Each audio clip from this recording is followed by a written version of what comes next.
स्वागत है आप सभी का इंजीनियर राजेश सर चैनल पर। तो आज का जो टॉपिक है वो है आपका फिजिक्स से रिलेटेड, जिसका नाम है एरर मेजरमेंट, जिसे कहते हैं मापन की त्रुटियां। ये काफी इंपॉर्टेंट टॉपिक है। ये आपका 2004 में, 2000 आपके 8 में और 2014 में आ चुका है और आगे भी नेक्स्ट आया होगा। तो ये काफी इंपॉर्टेंट टॉपिक है आपका फिजिक्स से रिलेटेड, और इंस्ट्रूमेंट टेक्नोलॉजी में भी इसके बारे में डिस्कशन होता है टॉपिक पर। तो मापन की त्रुटियां, मापन का मतलब कि जब हम किसी चीज को मेजर करते हैं, मेजरमेंट करते हैं, ये हमारे मापन यंत्र कहलाते हैं। जैसे कि स्केल है तो इससे हम क्या करेंगे, लंबाई को मेजर करते हैं। परंतु कभी कभार क्या होता है कि यदि हम इससे मेजरमेंट करते हैं तो कुछ एरर या कुछ त्रुटि आ जाती हैं। तो आज हम लोग उसी के बारे में जानेंगे कि कितने प्रकार की त्रुटि होती हैं, एरर होते हैं और किस कारण से हो जाते हैं।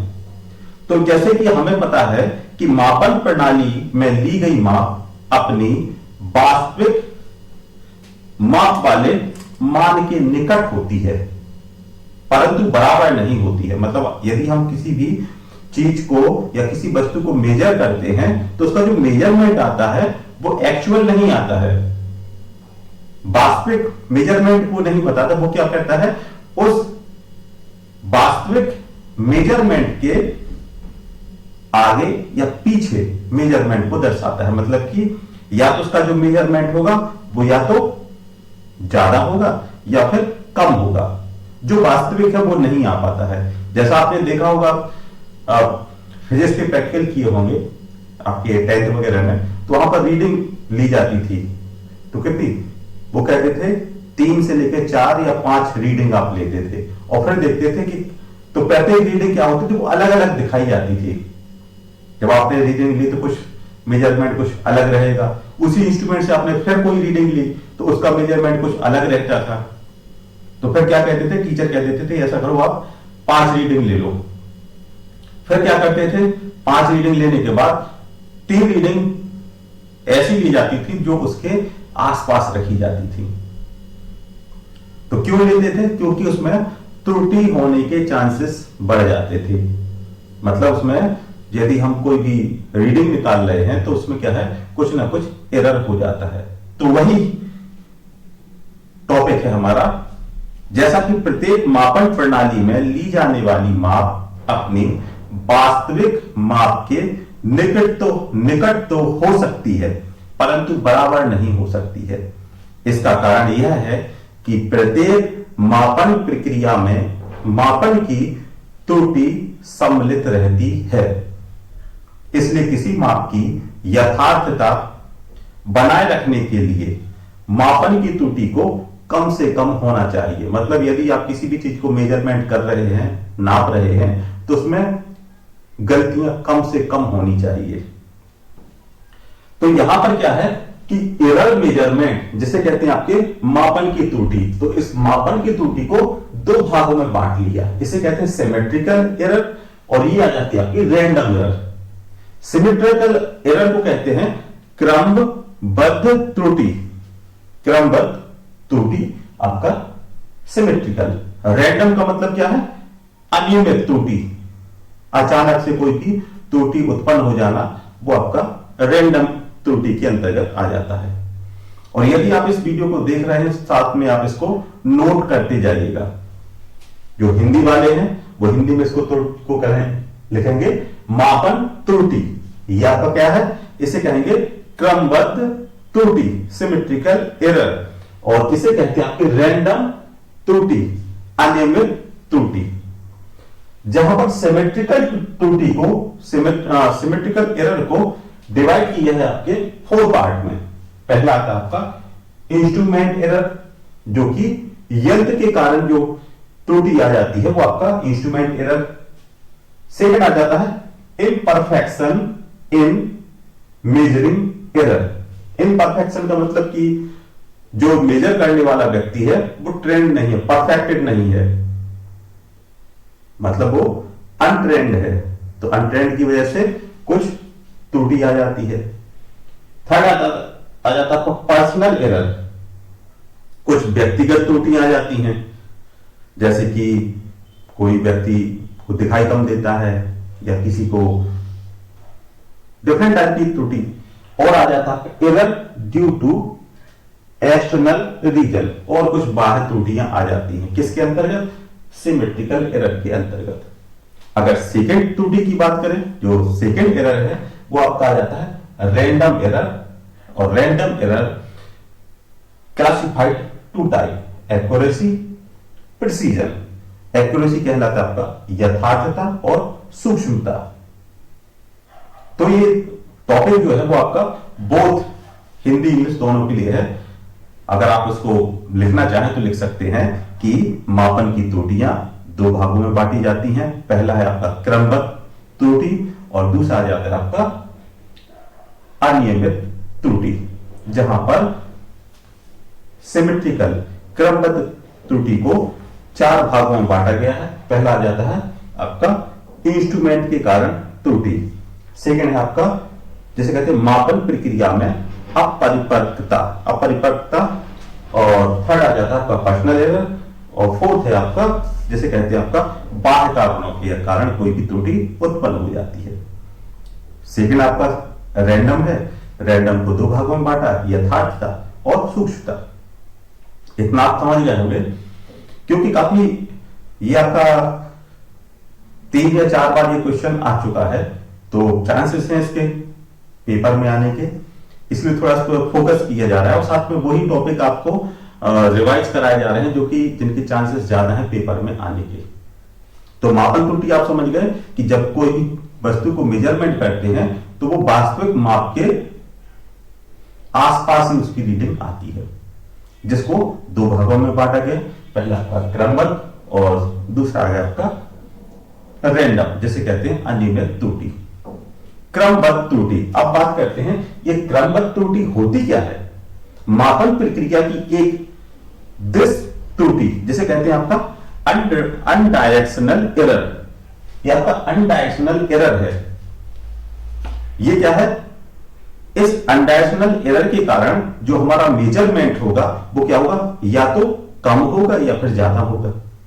जैसा आपने देखा होगा कई बार ईडी के जब हम लोग ड्राइंग बनाते हैं तो क्या होता है, कभी कभार जो स्केल है ना, कभी जो 0 पे सेट करनी होती है तो कभी स्केल तिरछी हो जाती है, तो क्या होता है, या तो वो माइनस में चली जाती है या फिर प्लस में आ जाती है। ऐसे एरर को क्या कहते हैं, इसको कहते हैं आपके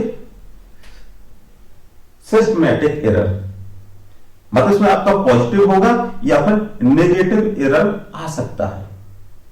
मतलब हमें रीडिंग चाहिए थी 0 पे, परंतु क्या है स्केल थोड़ी तिरछी हो गई, तो या तो वो पॉजिटिव में जा रही है एरर या फिर नेगेटिव में जा रही है। अब इसमें से इंस्ट्रूमेंट एरर, जैसे जनरली एमडी की बात कर लें तो एमडी में कभी बार त्रुटि आ जाती है। जैसा कई बार उसका जो 0 वाला पॉइंट है, जहां पर 0 वाला पॉइंट लगाना था, कभी नीचे या कभी ऊपर आ जाता है। तो ये गलती क्या है, वो स्टूडेंट की गलती नहीं है, वो गलती क्या है, इंस्ट्रूमेंट की है। तो इसे कहते हैं इंस्ट्रूमेंट एरर। इसमें मुख्यतः मापन यंत्र की गलत डिजाइन या शून्य त्रुटि शामिल होती है। इस त्रुटि के कारण यंत्र या तो अधिक माप देगा या फिर यंत्र के द्वारा हम कम माप कर सकते हैं। इस त्रुटि को पकड़ने या दूर करने के लिए यंत्र का समय समय पर मूल्यांकन करना चाहिए। होता नहीं कई बार आप लोग जब एमडी लाते हैं तो कहते सर इसको देख लीजिए, तो पता चलता है कि इसकी जो जहां पर लाइन खींचनी थी वो या तो ऊपर है या नीचे बनी होती है। तो फिर क्या करते हैं, 0 के सामने एक लाइन खींची जाती है। तो इसमें गलती किसकी है, वो इंस्ट्रूमेंट की है, बनाने वाले की त्रुटि है, उसने सही से इसको डिजाइन नहीं किया, या फिर लोकल एमडी हम लोगों ने परचेज कर ली। तो ये त्रुटि आपकी कहलाती है इंस्ट्रूमेंट एरर, जिसमें इंस्ट्रूमेंट में ही कोई ना कोई डिजाइन में कमी होती है और कोई भी मेजरमेंट यदि हम मेजर करते हैं तो उसमें त्रुटि उत्पन्न हो जाती है। सेकेंड आ जाता है imperfection in measuring error. Imperfection का मतलब हो जाता है कि मानिए आप किसी व्यक्ति को बुखार आ गया, बुखार आने के बाद थर्मामीटर लगाया जाता है, तो थर्मामीटर हम लोग कहां लगता है, यहां पर लगा रहे हैं। मान लो यहां पर ना लगा के हमने इसको यहां पर लगा दिया, या उसका जो पॉइंट है वो अंदर नहीं बाहर की तरफ रख लिया, तो फिर क्या होगा, इसमें मेजरमेंट कुछ अलग आ जाएगा। इसे कहते हैं इम्परफेक्शन, मतलब जो मेजरमेंट ले रहा है व्यक्ति वो ट्रेंड नहीं है, उसको पता ही नहीं कि हमें थर्मामीटर लगाना कहां है, क्योंकि पता चला कि उसको यहां पर दबाना था और पता चला कि उसने नीचे दबा लिया, तो वहां पर प्रॉपर टेम्परेचर नहीं मिल पा रहा है। तो इसमें क्या है, यह है उस व्यक्ति की कमी, क्योंकि उसको ज्ञान ही नहीं है कि इंस्ट्रूमेंट को हमें कहां रखना है। तो वो आपका कहलाता है इम्परफेक्शन इन मेजरिंग प्रोसेस। मानिए आप किसी व्यक्ति को बुखार आ जाता है तो हम बुखार को नापते हैं थर्मामीटर से। यदि थर्मामीटर को सही स्थान पर सही तरीके से या नियत समय के लिए नहीं रखा गया तो यह त्रुटि उत्पन्न हो जाती है। प्रॉपर समय भी देना है, ऐसा तो नहीं कि थर्मामीटर लगाया और तुरंत उसने टेम्परेचर देखा तो वही नहीं एरर दिखाएगा। तो ये क्या है, ये व्यक्ति की त्रुटि है, क्योंकि उस व्यक्ति को ट्रेंड नहीं किया गया है कि थर्मामीटर को हमें कहां रखना है, कितने समय पर रखना है और किस स्थान पर रखना है। तो इसे कहते हैं आपके imperfection in measuring process. Third आता है व्यक्तिगत त्रुटि, personal error. Personal error, personal error में आ जाता है कि उस व्यक्ति की लापरवाही, कई बार होता है ना, आदमी कोई भी व्यक्ति केयरलेस है, उसने केयरलेस तरीके से मेजरमेंट किया तो त्रुटि आ जाती है, या फिर गलत सेटिंग की, या फिर उसने क्या किया, प्रॉपर उसको 90 एंगल पर देखना था, उसको देख रहा वो 30 एंगल या 60 एंगल पर, तो भी एरर आ जाता है। जैसे कहते हैं ना कि जब एमडी का मेजरमेंट किया जाता है तो लाइट ऊपर होनी चाहिए और हमारा जो देखने का विजन है, व्यू है, वो सीधा होना चाहिए 90 एंगल पर। यदि हम उसको आगे पीछे देखेंगे तो क्या होगा कि वो उसकी परछाई पड़ सकती है और उसमें त्रुटि आ सकती है। पेंसिल कभी कभार रखते हैं ना तो सीधा सीधा रखनी चाहिए, तिरछी रखते हैं तो उतना 1 mm का एरर आ जाता है, तो वो कहलाता है आपका पर्सनल एरर। यह त्रुटि सामान्यतः व्यक्ति की लापरवाही या यंत्र की गलत सेटिंग के कारण उत्पन्न होती है। माना आप कोई प्रक्षेपण सदैव बाईं ओर झुक कर लेते हैं, या फिर कभी आप दाईं ओर ले रहे हैं, मतलब कि आपने दाईं ओर से मेजरमेंट देख रहे हैं तो कुछ अलग दिख रहा है, बाईं ओर से देख रहे हैं तो कुछ अलग दिख रहा है। तो ये क्या है, आपका व्यक्तिगत त्रुटियां हैं कि आदमी देख कहां रहा है, कैसे देख रहा है। फिर आता है जो फोर्थ एरर है, वो कहलाता है आपका एरर टू एक्सटर्नल रीजन, कुछ बाहर रीजन। कैसे, ऐसे रीजन कि आप कोई मेजरमेंट कर रहे हैं, हवा का दबाव बढ़ गया तो गलत मेजरमेंट आया, या फिर वोल्टेज बढ़ गया, आर्द्रता बढ़ गई, तापमान बढ़ गया, प्रेशर बढ़ गया, तो फिर उसमें कुछ ना कुछ त्रुटि उत्पन्न हो जाती है। जैसे पता चला कि कोई वजन भारी वस्तु को हम लोग मेजर कर रहे हैं और वहां पर हवा का झोंका आया या हवा का कुछ ना कुछ दबाव पड़ा, तो ये भी डिफरेंट टाइप की जो रीजन आ जाते हैं। तो ये सब क्या कहलाते हैं आपके, जिन्हें कहते हैं error due to external reason, कुछ बाहर कारण। तो ये हमारे सिस्टमैटिक एरर कहलाते हैं, जो आपके 4 टाइप के हैं। अब रैंडम एरर का मतलब एकाएक अनियमित, उसके बारे में आप कोई भी जज नहीं कर सकते कि यह त्रुटि कहां से उत्पन्न हो गई। ऐसे एरर को कहते हैं रैंडम। मापन प्रक्रिया के दौरान होने वाली वह त्रुटि जिसके विषय में हमें कोई पहले से भविष्यवाणी नहीं थी, या उसके बारे में हमें पहले से कोई भी नॉलेज नहीं थी, ऐसी त्रुटि को कहते हैं रैंडम एरर। तथा जिन त्रुटियों की दिशा तथा परिणाम के विषय में कोई गणना नहीं की जाती है, ऐसी त्रुटि को अनियमित त्रुटि कहते हैं। मतलब हमें उसके बारे में कोई भी अंदाजा ही नहीं है, कुछ उसमें गैस नहीं कर सकते, कुछ भी अंदाजा नहीं लगा सकते हैं, वो आपका रैंडम एकाएक त्रुटि उत्पन्न हो जाना। इसमें क्या होता है, इसको बांटा गया है एक्यूरेसी और प्रिसीजन, यथार्थता और सूक्ष्मता। यथार्थता क्या होती है? एक्यूरेसी। इसके क्या है? किसी मापन यंत्र द्वारा नापी गई माप की वास्तविक मान से निकट माप को ही यथार्थता कहते हैं। मतलब कि हमारा जो मेजरमेंट है, मान लीजिए हमारा मेजरमेंट आ गया 2.00, अब क्या होगा कि यहां पर आ गया 19.99 या फिर 8.98। तो क्या है? ये इसकी एक्यूरेट है, मतलब ये इसके पास है। तो इसका मतलब ये यथार्थ है, उसके आसपास का जो मेजरमेंट। किसी मापन यंत्र द्वारा नापी गई माप की वास्तविक माप से निकट की जो माप होती है उसी को कहते हैं यथार्थता। क्योंकि प्रत्येक माप का एक वास्तविक मान होता है, परंतु मापन प्रणाली की त्रुटि के कारण कुछ ना कुछ अंतर अवश्य आ जाता है। अतः माप के,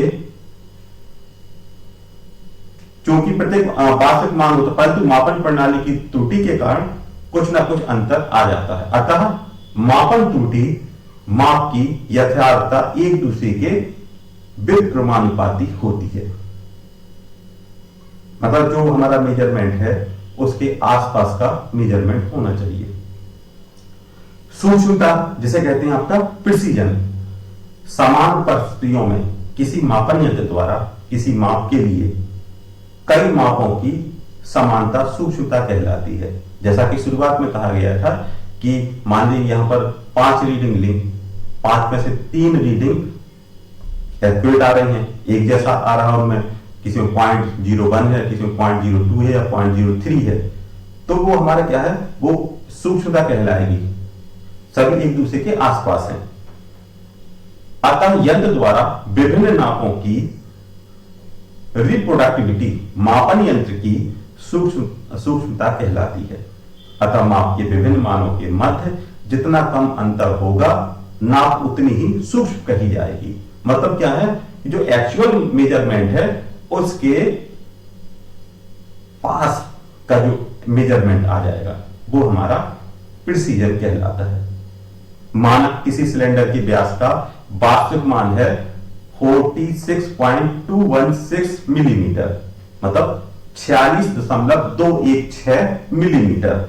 और यदि व्यास की माप 0.1 लीस्ट काउंट वाले वर्नियर कैलिपर से नापी जाए तो वो हो जाती है आपकी 46.3 मिलीमीटर, तथा व्यास को 0.01 मिलीमीटर अल्पतमांक वाले स्क्रू गेज से नापने पर वही मेजरमेंट 46.42 मिलीमीटर हो जाता है। तो माप में 46.3 मिलीमीटर यथार्थ माप होती है, जबकि 46.42 कम यथार्थ वाली होती है। तो ये सब चीजें क्या है? एक मेजरमेंट है, और इन्हीं के कारण क्या होता है? कंपोनेंट में एरर आ जाते हैं। कुछ एरर होते हैं मनुष्य के कारण, कुछ होते हैं इंस्ट्रूमेंट के कारण, और कुछ होते हैं उसके वातावरण के कारण। तो आशा करते हैं कि आप ये सरल और आसान टॉपिक और आसानी से आप इसको समझ गए होंगे। और जब भी आप इस वीडियो को देखते हैं तो नोट करते रहिएगा, और साथ में जो कहते जाते हैं वो आप उसको या तो नोट कर सकते हैं या वीडियो को डाउनलोड कर सकते हैं। तो समय रहते आप उसको देखिए। अगर देख नहीं सकते हैं तो आप ईयरफोन लगाकर उसको सुन लेंगे तो आपको बहुत लाभ उससे मिल जाएगा। तो आशा करते हैं कि आपको ये टॉपिक एरर मेजरमेंट जिसे कहते हैं मापन की त्रुटियां सरल और आसान भाषा में समझ में आया होगा। तो मिलते हैं नेक्स्ट वीडियो में, तब तक के लिए धन्यवाद।